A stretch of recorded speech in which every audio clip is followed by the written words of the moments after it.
Chapter 16. There was this website, UF The Bone, and there was an encounter that happened, a story of an encounter. It was a summer evening in 1973, and there were these two brothers and their friends, and they were traveling in Route 26, which is like in Maine. And one of the boys was sitting on the passenger seat, and he looks out the window and he sees a crescent moon that was orange, and he thought that was odd. And then he noticed that it was wobbling, and then it was descending at a low altitude.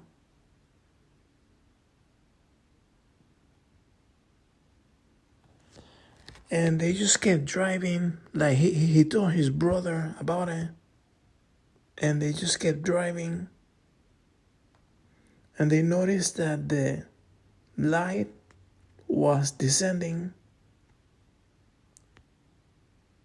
And it was in front of the tree line. And it was close to the vehicle.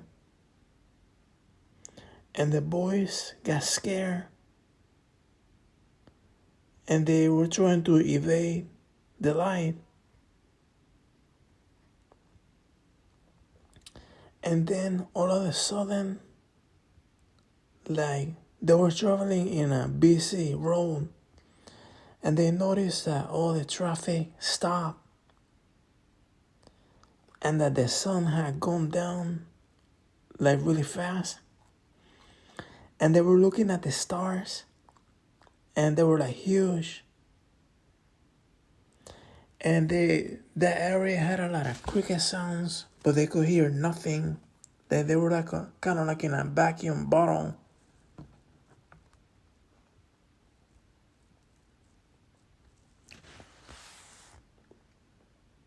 So they were back in Route 26, and they were relieved that the light did not follow them. So after they saw that, they wanted to get back home to their mom so that they could tell her what they saw.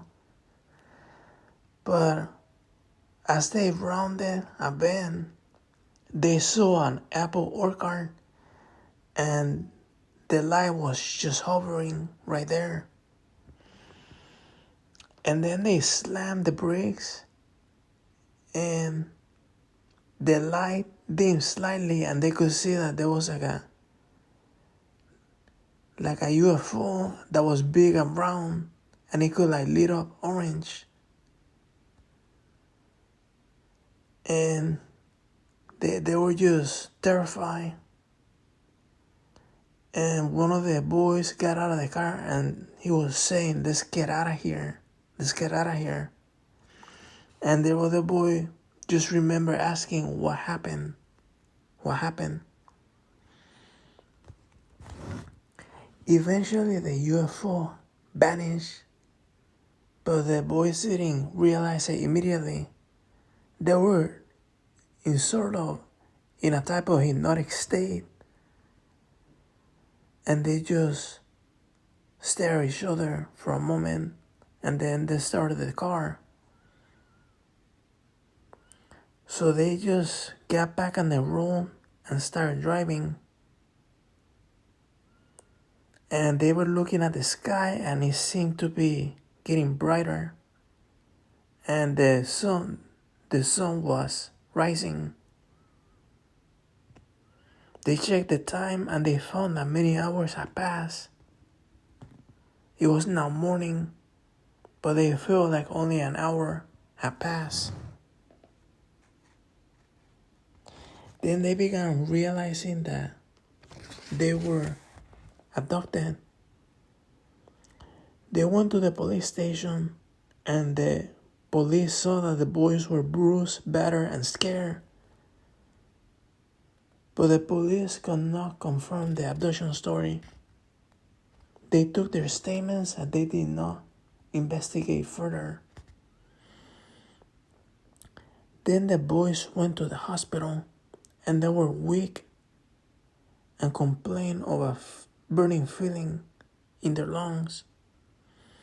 The hospital staff noticed that the whites in their eyes were of the orange color and they seemed to have jaundice. They did a urine test, but they didn't find anything.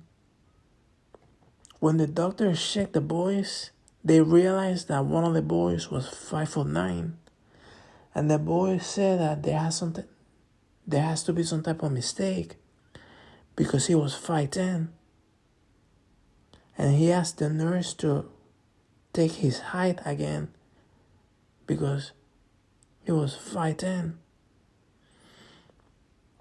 She recalibrated the scale and checked again, but it also said 5'9". And the boy said that there was medical records,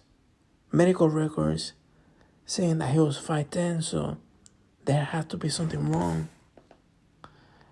Like he wondered how could he have lost an inch overnight.